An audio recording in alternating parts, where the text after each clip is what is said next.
सोलापूर कृषी उत्पन्न बाजार समितीमधील कांदा लिलाव 4 दिवस आता बंद असेल। 11 जानेवारीला कांदा लिलाव बंद राहील आणि त्यानंतर 13 जानेवारीपासून 15 जानेवारीपर्यंत कांदा लिलाव बंद असेल। सिद्धरामेश्वरांच्या यात्रेच्या पार्श्वभूमीवर हा निर्णय घेण्यात आलेला आहे। सुट्टीच्या कालावधीमध्ये शेतकऱ्यांनी आपला कांदा आणू नये असं आवाहन प्रशासनाकडून करण्यात आले।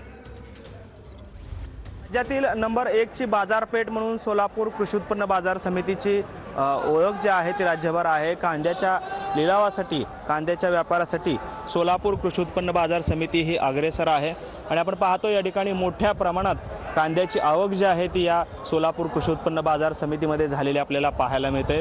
लिलाव जे आहेत ते देखील सुरू झालेले आहेत। मात्र सोलापूरचे ग्रामदैवत श्री सिद्धरामेश्वर जे आहेत त्यांची यात्रा जी आहे ती या 10, 11 ते 15च्या दरम्यान ही यात्रा 5 दिवस चालते आणि याच दरम्यान या ठिकाणी सोलापूर कृषी उत्पन्न बाजार समिती जी आहे 13, 14 आणि 15 जानेवारीला बंद राहणार असल्याची माहिती जी आहे ती मार्केट यार्ड प्रशासनाकडून, संचालकांकडून देण्यात आलेली आहे।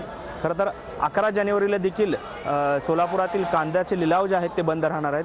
त्यामुळे एकंदरीतच 10 ते 15 जानेवारीच्या दरम्यान जवळपास 4 दिवस बाजार समितीतील सर्व कांद्याचे लिलाव जे आहेत ते बंद राहणार आहेत अशी माहिती प्रशासनाकडून देण्यात आलेली आहे।